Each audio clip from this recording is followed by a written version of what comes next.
Good evening and welcome to Poland Daily. I'm Nicholas Richardson and this is the news. The co-creator of the children's and youth music programme Rainbow Music Box, Krzysztof S., has been charged with the sexual abuse of a person under the age of 15. The indictment was sent to the district prosecutor's office in Warsaw today.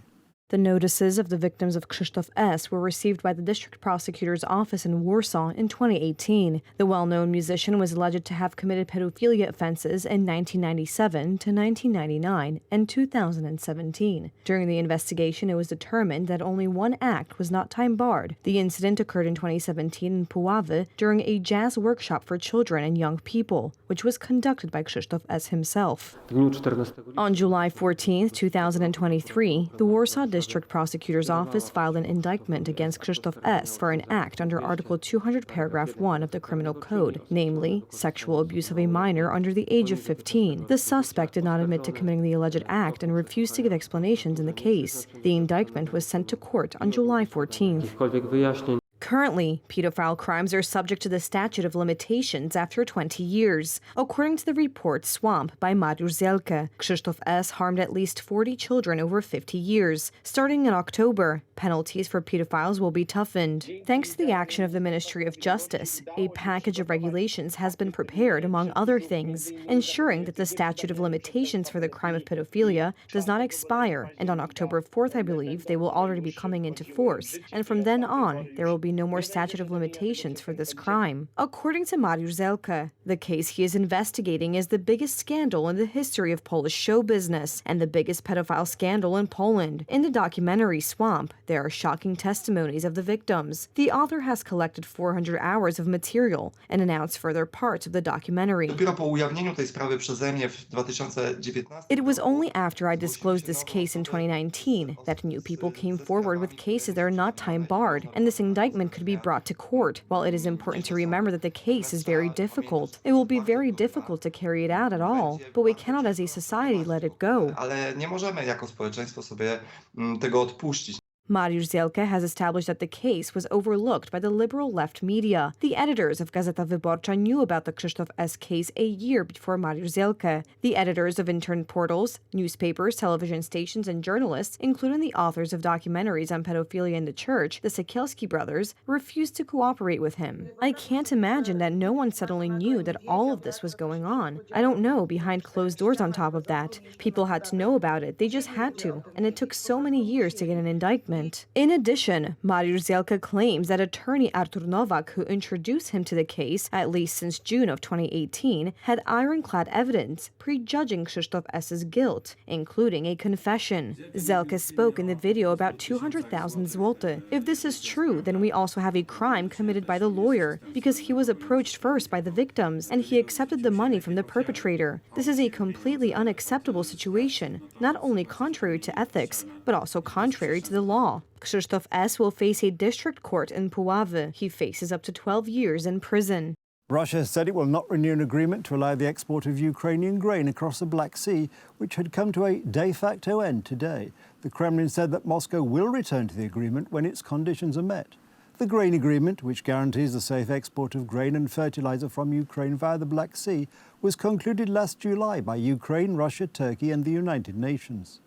Russia halted participation today in the year-old UN-brokered deal which lets Ukraine export grain through the Black Sea, just hours after a blast knocked out Russia's bridge to Crimea in what Moscow said was a strike by Ukrainian sea drones. Earlier today, the European Union's foreign policy chief, Josep Borrell, and EU Council President Charles Michel condemned Russia's announcement that it would not extend the Black Sea grain deal. I am so sorry to say that today Russia has refused to prolong this deal.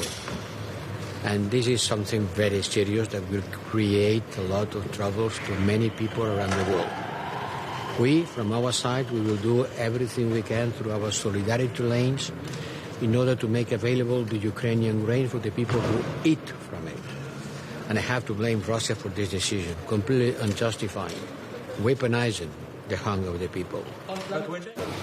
First point, the support from the EU for Ukraine is very firm and very clear, and it will never change. This one first element. Point two, I'm very pleased that the vast majority of the Latin American countries, they've voted in favor of the resolutions in the General Assembly which condemned Russia. This is a clear and a powerful signal. Even if this is not unanimity, this is a powerful signal. And we'll have the occasion today to address all the challenges, including this important challenge, which have a lot of effects for the rest of the world. The Kremlin said there was no link between the attack and its decision to suspend the grain deal, which it says must also ease restrictions on Russian food and fertilizer exports. The grain deal was hailed as preventing a global food emergency when it was brokered by the United Nations and Turkey last year, halting a de facto blockade of Ukraine imports by Russia, which agreed to let ships pass after inspections by Turkey. A leading agricultural analyst, Carlos Mera, believes the suspension of a grain deal which allowed the safe export of grain from Ukraine for the past year will hit poorer countries the hardest. Russia is the largest exporter of wheat in the world. It exports more than 20% of global wheat exports.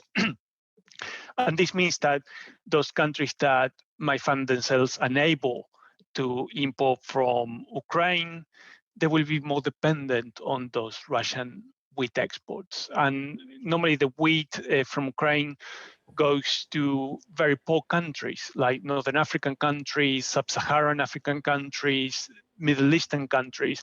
So, those countries will really need to import more from Russia. The deal, brokered by the United Nations and Turkey last year, aimed to alleviate a global food crisis by allowing Ukrainian grain blocked by the Russia-Ukraine conflict to be exported safely. 2 people were killed and their daughter seriously injured today after blasts on the Crimean Bridge, a major supply artery for Russian troops fighting in Ukraine and a prestige project that was personally opened by President Vladimir Putin. Reuters images from the scene showed no traffic crossing the 12-mile road and rail bridge which links Russia to Crimea, which Russia annexed from Ukraine in 2014. Russian officials called it an emergency situation. Russia's Grey Zone channel, a Telegram channel affiliated with the Wagner mercenary group, reported that there were 2 strikes on the bridge at 00:04 and 00:20 GMT. Sergei Aksyonov, a Russian-installed governor, said the emergency occurred on the 145th pillar of the bridge. He did not provide any further details. Russia blames Ukraine for an attack on the bridge last October. Ukraine admitted only indirectly to the attack months later. The Crimean Peninsula has been a cherished vacation destination for Russians, especially after Moscow launched its invasion of Ukraine in 2022, and travelling to the west became much more difficult for Russians. In recent weeks, traffic jams at the entrance of the bridge went on for kilometres on a daily basis as Russians went on holidays. The Russian-backed administration of the Crimean Peninsula urged residents not to travel via the bridge. Leaders from across Latin America and the Caribbean arrived at the summit of the European Union and the Community of Latin American and Caribbean States summit today as part of efforts to boost ties between the 2 regions.